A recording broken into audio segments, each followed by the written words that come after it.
I never imagined a quiet Sunday would unravel into one of the most chaotic days of my life.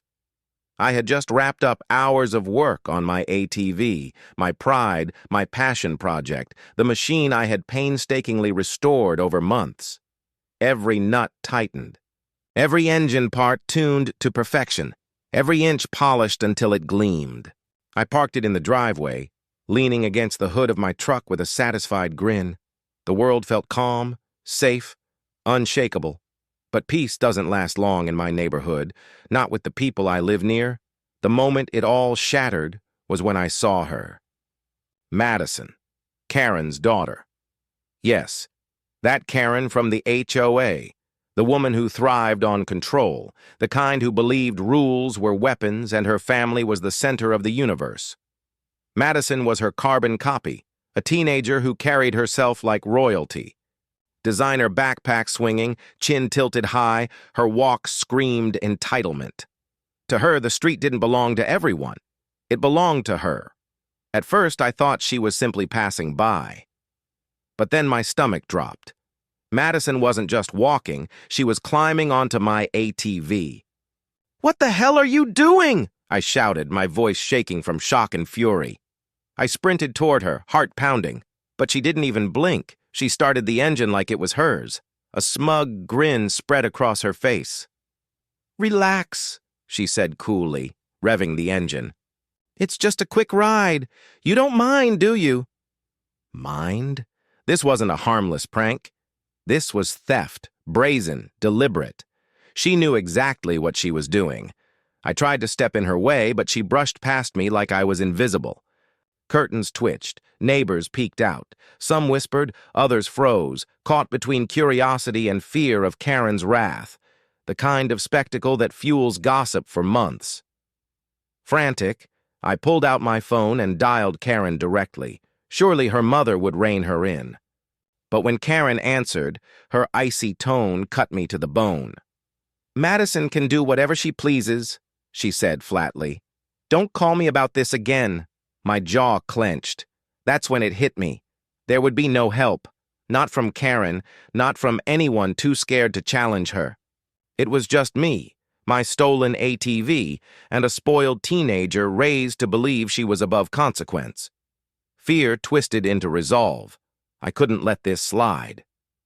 Madison tore off down the street, swerving wildly between parked cars, laughing like it was a game. My hands shook as I jumped into my truck and followed, keeping my distance. She wasn't just stealing anymore. She was turning my ATV into a weapon. One wrong move and someone could get hurt, maybe even her. I hit record on my phone, capturing every reckless turn, every arrogant smirk. With Karen's family, word of mouth wouldn't be enough. I needed proof. Neighbors gathered outside, muttering under their breath. "She thinks she's untouchable," an old man whispered, shaking his head. And he was right. Madison had grown. Up inside a bubble of privilege, where her mother's influence shielded her from reality. But the way she was driving, sharp corners, near misses, I was genuinely scared. I dialed 911, urgency lacing my voice. I explained my ATV had been stolen, described Madison, and warned about the danger she posed. The dispatcher promised help was on its way. Still, I knew waiting wouldn't be enough. Madison was unpredictable, and every second she stayed on that machine was another chance for disaster. My mind raced, piecing together a plan. There was a clearing at the edge of the neighborhood, a spot where speed was risky and space was limited. If I could funnel her there, I might stop her without anyone getting hurt. I shot a quick text to the neighbors watching. "Stay back. Film everything. Don't interfere." They nodded reluctantly, their eyes full of worry. This wasn't just about saving my ATV anymore. It was about protecting the entire street. And then it happened. Madison, grinning like she was queen of the world, gunned the ATV straight into the clearing. She had no idea she was driving into a trap. I swung my truck into position, blocking her escape. For the first time, her expression cracked. Wide eyes, panic flickering across her face. I jumped out, arms raised, shouting over the roar of the engine. Stop! You're not untouchable! Her smirk vanished as the ATV screeched to a halt. Reality finally hit her like a brick. Her confidence had boundaries after all. When the police arrived minutes later, cameras were rolling. Neighbors had recorded every reckless stunt, and Madison stood cornered. For once, she couldn't hide behind her mother's shadow. But I had no idea this was just the beginning. What came next would spark a showdown with Karen herself, one that no one on our street would forget. The second the police rolled up, the scene exploded into chaos. Madison, still trying to play the victim, launched into excuses and denials. She argued, pleaded, twisted her words, but it was useless. Evidence surrounded her, videos from neighbors, my own recordings, her reckless joyride echoing on screen for everyone to see. She looked cornered, desperate, her confidence evaporating under the weight of accountability. And then, like a storm breaking over the horizon, Karen appeared. The infamous HOA queen stormed down the pavement in designer heels, her fury almost radiating heat. Her expression was pure outrage, as if reality itself had betrayed her perfect family. "This is absurd," she shrieked, throwing her arms wildly. "You can't treat my daughter this way. She's untouchable." I refused to engage with her theatrics. I had learned long ago that Karen thrived on manipulation, bending rules and intimidating neighbors into silence. But this time, she wasn't up against frightened residents. She was up against the law. Calmly, I handed my phone to the officer. The recording said everything my words couldn't. Madison, grinning, revving the ATV, brushing off my protests. It was all right there. Undeniable. The officer's jaw tightened as he reviewed the footage. He turned to Karen, voice firm, authoritative. "Ma'am, we have clear evidence. Your daughter is under investigation for theft and reckless endangerment." For the first time, Karen faltered. Her confident facade cracked, just slightly, but enough for everyone watching to notice. Whispers spread through the gathered crowd. Neighbors who had once stayed quiet now nodded in approval.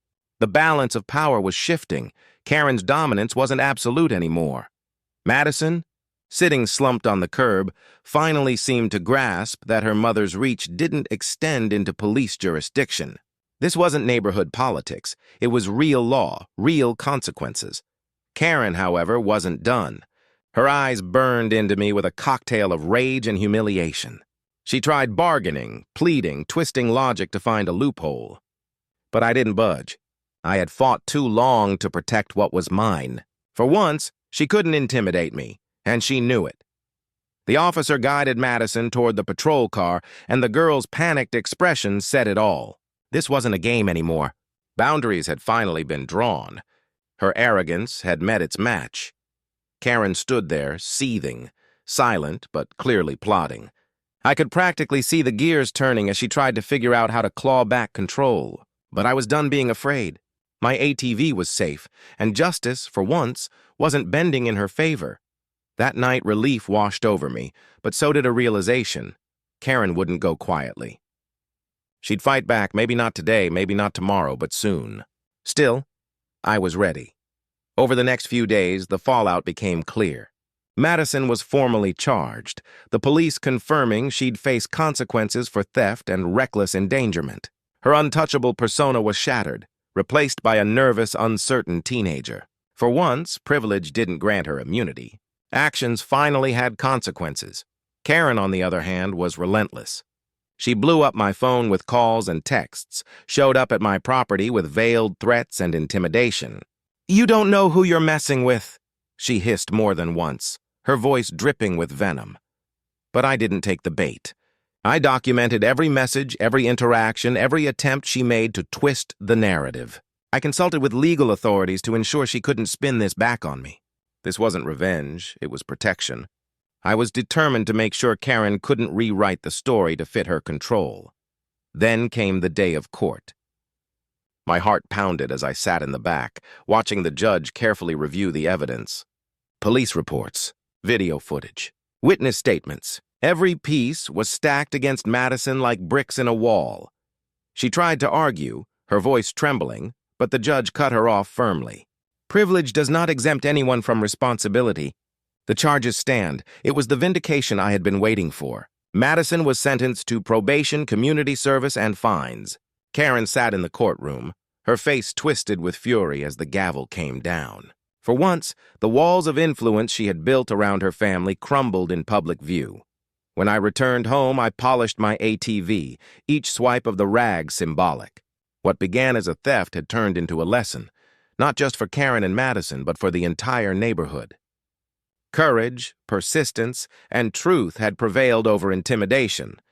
Neighbors approached me, some apologizing for doubting I'd win, others simply nodding in quiet respect. The unspoken message was clear: standing your ground mattered. Fear of confrontation only fed Karen's power, but action dismantled it. Madison and Karen had learned the hard way that arrogance has limits.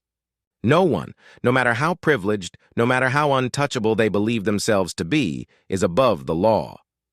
As the sun dipped low and cast a golden glow across my driveway, my ATV gleamed like a trophy of resilience. The chaos was over, the lessons learned, and the street was finally calm again. And deep inside, I knew one unshakable truth.